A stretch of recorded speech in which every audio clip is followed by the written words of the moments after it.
Bienvenido a Firmes en Medio del Mundo. Mi nombre es Jesús Torres y como tú, estoy aprendiendo a caminar con Cristo en medio de una semana real, con horarios reales y con cansancios reales. Gracias por darnos este rato. Quiero empezar hablando contigo, no a ti. Si estás escuchando esto camino al trabajo, mientras lavas trastes, mientras esperas a que terminen los niños de hacer la tarea, este episodio es para ti. Sobre todo si eres de los que siempre está disponible, de los que llegan temprano al templo y se van al último, de los que organizan, enseñan, cocinan, recogen sillas, oran por los demás, visitan al enfermo y cuando llegan a su casa el domingo, se sientan en el borde de la cama con los zapatos puestos porque ya no les quedan fuerzas ni para quitárselos. Tal vez sonríes en el templo y por dentro estás roto. Tal vez piensas que si tú no haces eso que haces, nadie más va a hacerlo, y esa idea te aplasta.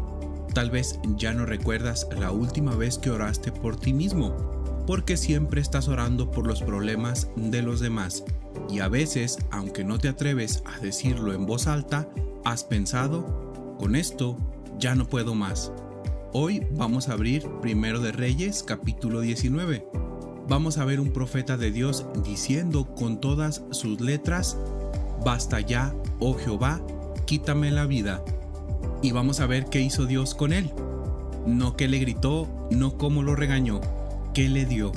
Porque hay una diferencia enorme entre servir a Dios y servir a la aprobación humana.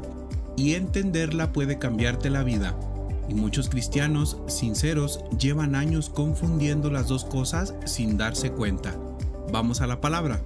La lectura de hoy dice: y él se fue por el desierto un día de camino, y vino y se sentó debajo de un enebro, y deseando morirse, dijo: basta ya, oh Jehová, quítame la vida, pues no soy yo mejor que mis padres. El libro de Primero de Reyes pertenece junto con Segundo de Reyes a lo que originalmente fue una sola obra histórica en la Biblia hebrea.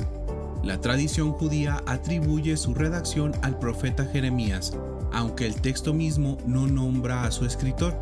La opinión más sólida entre estudiosos conservadores es que fue compilado en su forma final durante el exilio babilónico, alrededor del siglo VI a.C., usando fuentes más antiguas que el mismo libro menciona, como las crónicas de los reyes de Israel y de Judá.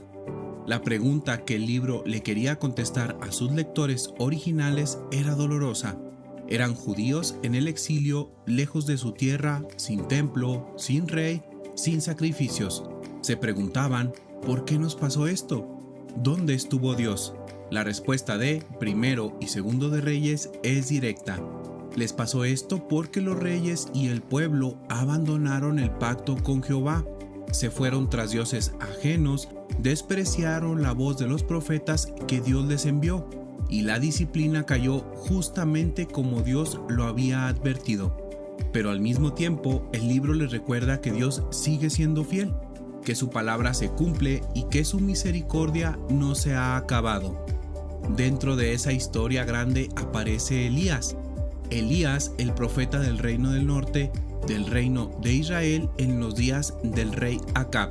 Y para entender por qué Elías está debajo de un enebro pidiendo morirse en el capítulo 19, necesitamos recordar lo que acababa de pasar en el capítulo 18.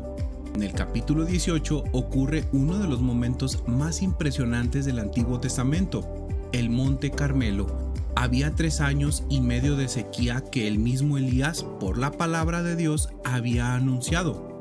El pueblo de Israel estaba dividido, cojeando entre dos pensamientos. Como dice el texto, adoraban a Jehová a medias y a Baal a medias, y Elías solo se enfrenta a 450 profetas de Baal. Hace un altar, pide que mojen la leña 3 veces hasta que el agua corre por todos lados, y ora, una oración corta, y cae fuego del cielo, y el fuego consume el sacrificio, la leña, las piedras, el polvo, y lame el agua de la zanja. El pueblo cae sobre su rostro y confiesa: Jehová, Él es el Dios. Después, Elías manda matar a los profetas de Baal, y todavía esa misma tarde ora, viene la lluvia y corre delante del carro del rey Acab hasta Jezreel. Imagínate el día que tuvo este hombre. Y entonces empieza el capítulo 19.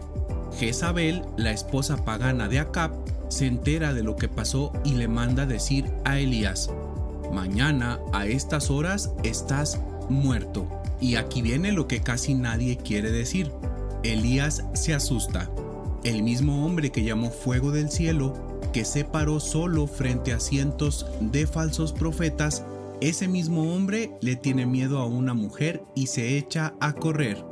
Corre como 160 kilómetros hasta Beerseba, en el territorio de Judá. Deja a su criado allá y se interna solo en el desierto un día más. Se sienta debajo de un enebro, un arbusto del desierto, y ahí es donde dice la frase que vamos a estudiar hoy. La frase del versículo 4b: basta ya, oh Jehová, quítame la vida, pues no soy yo mejor que mis padres. Un profeta de Dios, después del día más glorioso de su ministerio, pidiendo morirse. Eso es lo que tenemos hoy enfrente. Vamos a analizar lo que está diciendo Elías palabra por palabra. Basta ya. En el original hebreo es una expresión breve, casi un grito ahogado. Literalmente quiere decir algo así como: se acabó, ya es suficiente.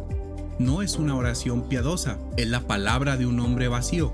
Y fija algo, Elías le habla a Jehová, no al cielo, a Jehová. Aún en el fondo del pozo, el profeta sabe a quién dirigirse. Eso ya nos dice algo de su corazón. Quítame la vida. Elías no se quita la vida, le pide a Dios que lo haga. Hay una sumisión incluso en su agotamiento. No está rebelándose, está derrotado. Hay creyentes que confunden estas dos cosas y se asustan cuando un hermano fiel les confiesa que está cansado de vivir, como si eso fuera ya falta de fe. Aquí tenemos a un profeta de Dios en el canon de las Escrituras, diciendo esas mismas palabras, y Dios no lo desechó. No soy yo mejor que mis padres. Aquí está el corazón del problema. ¿Te das cuenta de lo que está diciendo Elías? Está midiéndose, está comparándose, está evaluando su ministerio en términos de resultados, de aprobación, de logros visibles. Creía en algún rincón de su alma que después del Carmelo el pueblo se iba a convertir en masa, que Jezabel iba a caer, que Israel volvería a Jehová. Cuando eso no pasó, Elías se mira al espejo y se dice: soy un fracaso, mis padres tampoco lograron nada, yo no soy mejor que ellos, ¿para qué seguir? ¿Te suena conocido? ¿Cuántas veces hemos servido en la iglesia esperando sin confesarlo que el resultado nos diga si valemos la pena? Damos clase a los niños y si nadie nos agradece, nos sentimos invisibles. Predicamos y si nadie nos felicita, dudamos del llamado. Hacemos visitas, atendemos al hermano difícil y por dentro estamos llevando una contabilidad secreta. Una contabilidad que dice: si hago todo esto, debo de recibir algo. Reconocimiento, cariño, aprobación, una palmada en la espalda del pastor, un gracias hermano. Y cuando no llega, nos preguntamos si Dios mismo nos está ignorando. Esto es lo que el Espíritu Santo quiere que veamos al incluir este momento en las Escrituras. Hasta los siervos más usados de Dios pueden enfermarse del alma cuando empiezan a servir buscando resultados, en lugar de servir por amor al Señor que los llamó. El agotamiento de Elías no fue solamente físico, aunque también lo fue. No corrió cientos de kilómetros sin dormir y sin comer por nada, pero el agotamiento más profundo era espiritual. Estaba sirviendo a Dios con el corazón más dividido de lo que él mismo se daba cuenta. Quería la gloria de Dios, sí, pero también quería ver el fruto. Quería la victoria visible. Quería que su ministerio se midiera en algo. Y cuando esa medida falló, su mundo interior se vino abajo. Mira ahora lo que hace Dios. Esto es lo que más me sigue rompiendo de este pasaje cada vez que lo leo. Dios no lo regaña. Dios no le suelta un sermón. Dios manda a un ángel que le hornea pan y le pone agua a su lado. Lo deja dormir, lo despierta, le da de comer, lo deja dormir otra vez, le da de comer otra vez y solo después de eso lo invita a caminar al Horeb, al monte de Dios, para tener una conversación. Y allá, Dios no se manifiesta en el viento fuerte, ni en el terremoto, ni en el fuego. Precisamente esas señales espectaculares que Elías había estado persiguiendo en su ministerio, Dios se manifiesta en un silbo apacible y delicado, una voz suave, como diciendo: Elías, no me confundas con tus resultados. Yo no soy el fuego del Carmelo. Yo soy el Dios que estaba contigo en el Carmelo y está contigo aquí debajo del enebro, igual de presente. Y le dice a Elías algo que tiene que martillarnos el alma. He hecho que queden en Israel 7,000 cuyas rodillas no se doblaron ante Baal. Es decir, Elías, tú creíste que estabas solo. Tú creíste que el resultado dependía de ti. Tú hiciste tus cuentas, pero las cuentas las hago yo. Yo soy el Dios soberano. Yo guardo a los míos. Yo no necesito de ti para sostener mi obra. Te llamé a servirme, no te llamé a sostener el universo. Eso es el evangelio aplicado al siervo cansado. Porque aquí es donde quiero que te detengas. Si tú crees en lo más hondo de tu alma que la obra de Dios depende de tu esfuerzo, vas a terminar debajo de un enebro. Tú también. No es cuestión de si pasa, sino de cuándo. Porque ese peso no fue diseñado para tus hombros. Ese peso ya lo llevó Cristo en la cruz. Cuando Jesús dijo, consumado es, dijo, entre otras cosas, ya no tienes que probarle nada a nadie.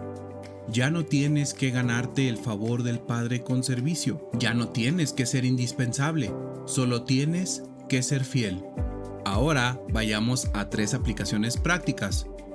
Número 1. Examina por qué sirves, no solo cuánto sirves. La pregunta común en las iglesias es: ¿en qué estás sirviendo, hermano? Es buena pregunta, pero hay una pregunta anterior que casi nadie nos hace y que el texto nos obliga a hacernos a solas con Dios. ¿Por qué estoy sirviendo? Siéntate esta semana, abre la Biblia y un cuaderno y haz el inventario delante del Señor. Las tareas que tienes en la iglesia, las responsabilidades en tu familia, lo que cargas en tu trabajo, y al lado de cada cosa contesta con honestidad: ¿esto lo hago porque amo al Señor y Él me ha llamado a esto? ¿O lo hago porque me da identidad? ¿Porque me hace sentir importante? ¿Porque tengo miedo de qué van a decir si renuncio? Si tu motivo es el primero, sigue. Aunque te canse, sigue. Si tu motivo es el segundo, párate.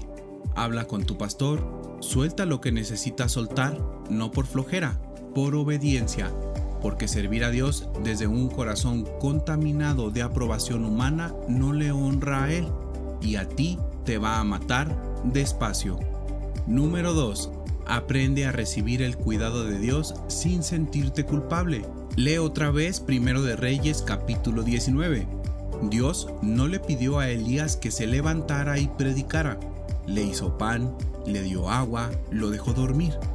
Hay hermanos que se sienten culpables de descansar, de ir al doctor, de faltar a una reunión porque están enfermos, de decir esta semana no puedo, como si la fidelidad cristiana fuera incompatible con tener límites humanos. Tu cuerpo es creación de Dios. Cuando estás en los huesos, eso no es una señal de falta de fe. Es la señal del Creador recordándote que no eres Dios.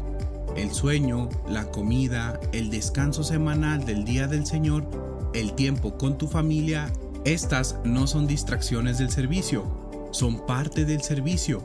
Un cristiano que no descansa termina sirviendo desde el resentimiento, y un cristiano resentido le hace más daño a la iglesia que un cristiano ausente.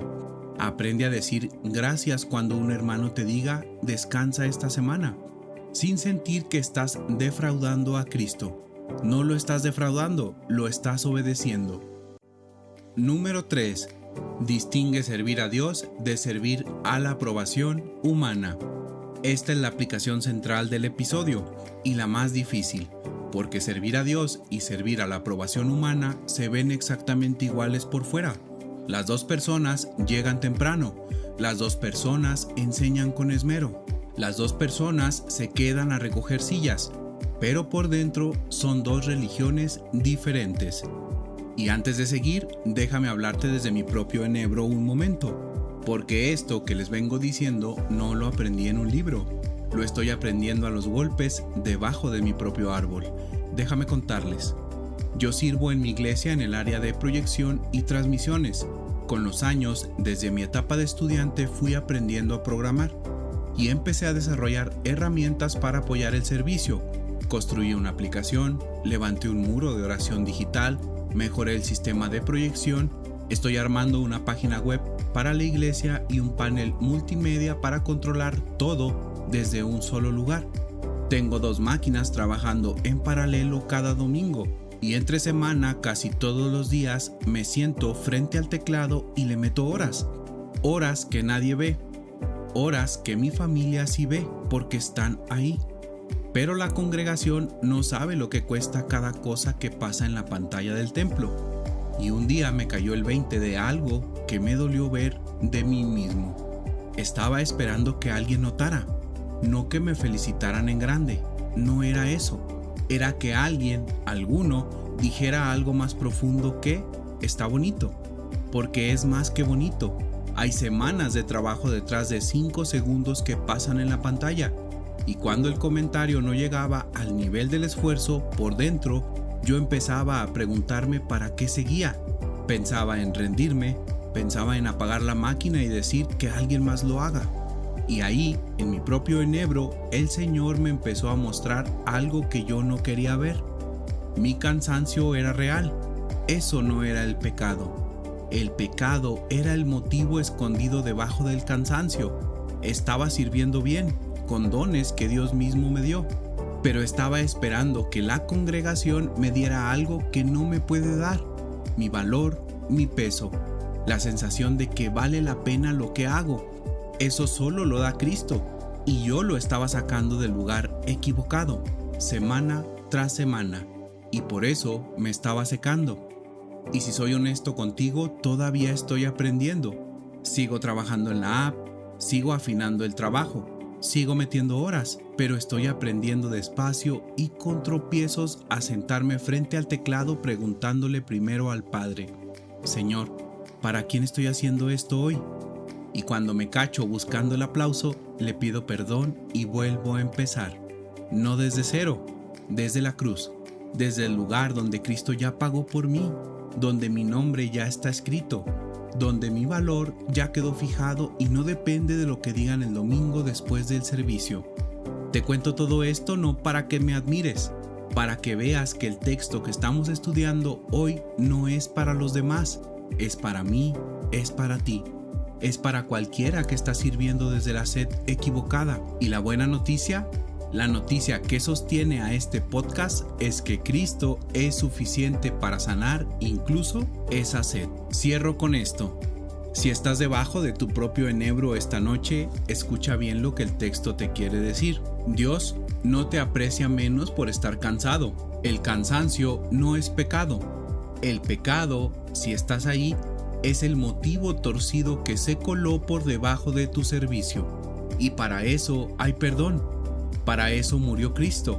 Él cargó en la cruz el pecado del cristiano que servía por orgullo, el pecado del cristiano que servía por miedo, el pecado del cristiano que se creía indispensable, el pecado del cristiano que se creía fracasado. Todo eso fue clavado en el madero, y la resurrección del tercer día es la prueba de que el Padre aceptó ese sacrificio. No hay nada que tú puedas añadir a esa obra, solo confiar en ella. Si nunca has confiado en Cristo de verdad, si has estado haciendo religión todos estos años, pero tu corazón nunca ha sido regenerado por el Espíritu, este es el momento de escuchar.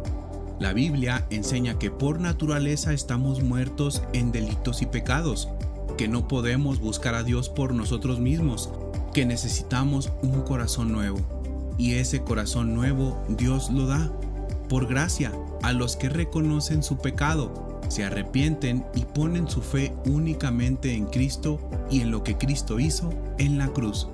No en su servicio, no en su iglesia, no en sus padres creyentes, en Cristo.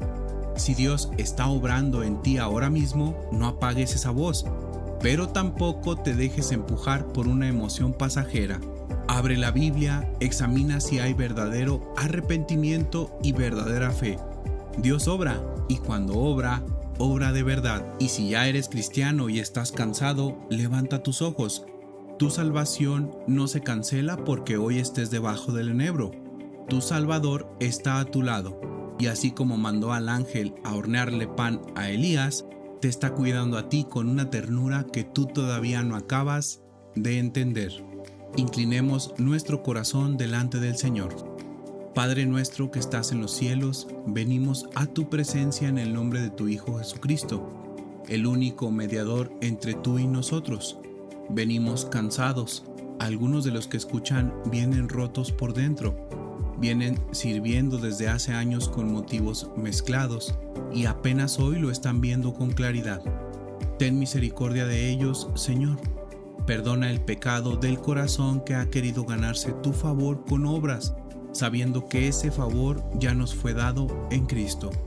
Perdona el pecado de servir buscando la mirada de los hombres en lugar de tu mirada. Perdona el orgullo escondido en el siervo agotado que se cree indispensable. Perdona el miedo que nos hace correr como Elías, en vez de descansar en tus promesas. Padre, enséñanos a encontrar nueva identidad solo en Cristo. Tu Hijo cargó nuestro pecado, tu Hijo guardó la ley en nuestro lugar. Tu Hijo resucitó para nuestra justificación. En Él somos tus hijos amados, no por lo que hacemos por ti, sino por lo que Él hizo por nosotros. Que esa verdad baje hoy el entendimiento al alma. Sostén al hermano que está al borde del agotamiento. Mándale como a Elías el pan que necesita. Dale descanso real. Levántalo cuando sea tiempo de levantarse. Habla a su corazón con tu silbido apacible. Recuérdale que tu obra no depende de él y que aún así te has dignado a usarlo a él. Que esto le quite el peso y le devuelva el gozo de servirte. Te pedimos todo esto en el nombre poderoso de nuestro Jesucristo. Amén. Esto fue Firmes en medio del mundo. Gracias por acompañarnos en este episodio. Si conoces a un hermano que está sirviendo desde el agotamiento, complácele este episodio y oren juntos por el pasaje. La iglesia local es el lugar donde estas verdades se viven, no solamente se escuchan. Así que vuelve a tu congregación, abre la palabra con tus hermanos y sigue caminando. La obra de Cristo es suficiente. Tu identidad en Él es segura. Su gracia es nueva cada mañana. Nos vemos en el siguiente episodio. Que el Dios de toda gracia, el que llamó a Elías y lo sostuvo debajo del enebro, te sostenga a ti también. Hasta la próxima.